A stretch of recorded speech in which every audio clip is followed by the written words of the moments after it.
Assalamualaikum warahmatullahi wabarakatuh. Berjumpa dengan saya Mas Janto dari Blora Mustika. Saya adalah mahasiswa UNY jurusan Pendidikan Teknik Informatika. Di sini saya akan menyampaikan tugas presentasi ujian akhir semester mata kuliah Manajemen Sistem Informasi tentang laporan kinerja manajemen data, Big Data Analytics perusahaan retail Krisna Mart. Latar belakang. Mengoptimalkan keputusan strategis dengan data. Profil singkat Krisna Mart. Perusahaan kami adalah jaringan retail modern yang mengelola ratusan gerai fisik dan kanal penjualan digital. Dengan jutaan transaksi per bulan, pengelolaan data yang akurat, cepat, dan terpadu sangat penting untuk mendukung operasional dan keputusan strategis. Permasalahan bisnis terkait informasi atau teknologi.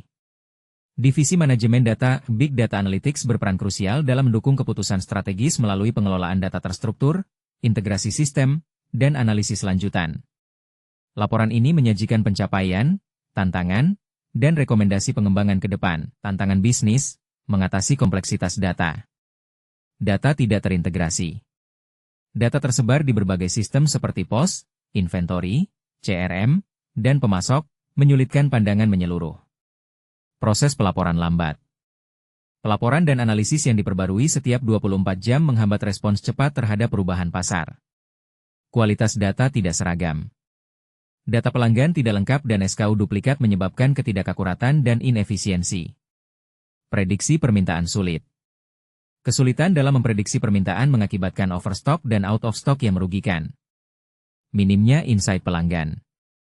Kurangnya segmentasi dan personalisasi menghambat pemahaman mendalam tentang perilaku pelanggan. Anomali transaksi. Kesulitan mendeteksi anomali transaksi secara real-time meningkatkan risiko kerugian.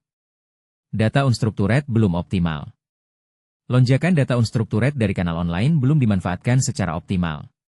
Arsitektur sistem informasi, pilar operasional. POS. Transaksi penjualan new retur. Inventory. Stok, pergerakan barang.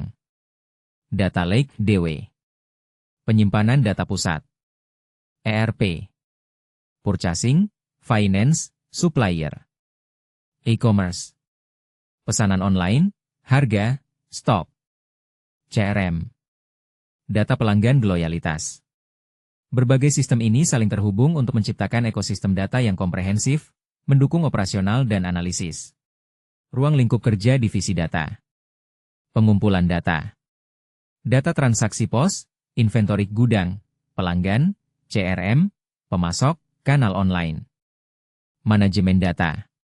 Data warehouse, data governance, data quality, integrasi sistem, ETL, ELT.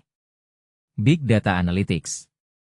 Business intelligence, machine learning, demand forecasting, segmentasi pelanggan, rekomendasi produk. Divisi kami mencakup seluruh siklus hidup data, dari akuisisi hingga analisis mendalam. Capaian kinerja utama. Peningkatan efisiensi manajemen data. 98%. Integrasi toko. Data dari seluruh toko dan kanal digital terintegrasi otomatis. 4 jam. Refresh data. Kecepatan refresh data meningkat dari 24 jam menjadi 4 jam, near real time. 35%. Pengurangan biaya. Pengurangan biaya penyimpanan setelah migrasi ke cloud-based. 3 detik. Query BI. Waktu query BI turun drastis dari 12 detik menjadi 3 detik. Plus 27%. Kelengkapan data pelanggan. Peningkatan kelengkapan data pelanggan yang signifikan. 63%. Data duplikat berkurang. Pengurangan data duplikat melalui deduplikasi terpusat. Capaian kinerja utama. Transformasi melalui Big Data Analytics. Analitik penjualan new inventory. Akurasi prediksi permintaan meningkat dari 68% menjadi 87% berkat machine learning. Penurunan out of stock 22, penurunan overstock 15. Market basket analysis.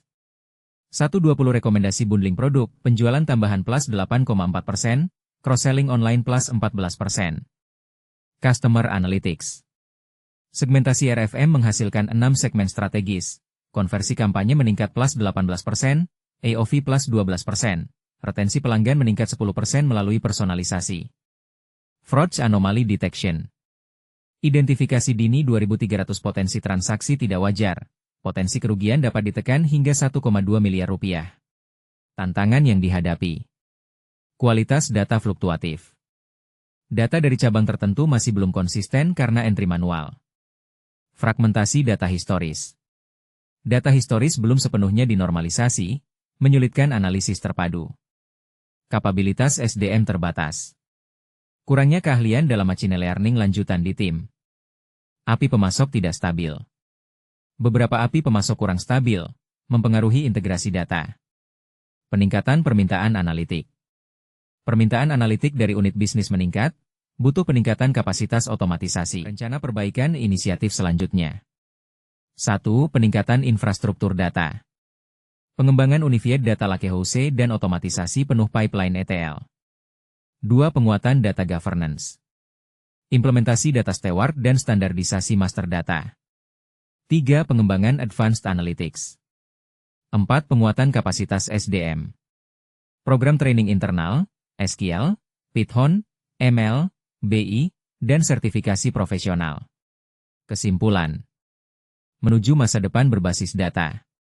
Divisi Manajemen Data Big Data Analytics telah memberikan kontribusi strategis melalui peningkatan kualitas data, efisiensi sistem, dan pemanfaatan analitik. Dengan penguatan infrastruktur, SDM, serta model analitik lanjutan, divisi ini siap mendukung pertumbuhan perusahaan ke tahap berikutnya. Demikian presentasi saya, atas perhatiannya saya ucapkan terima kasih. Wassalamualaikum warahmatullahi wabarakatuh.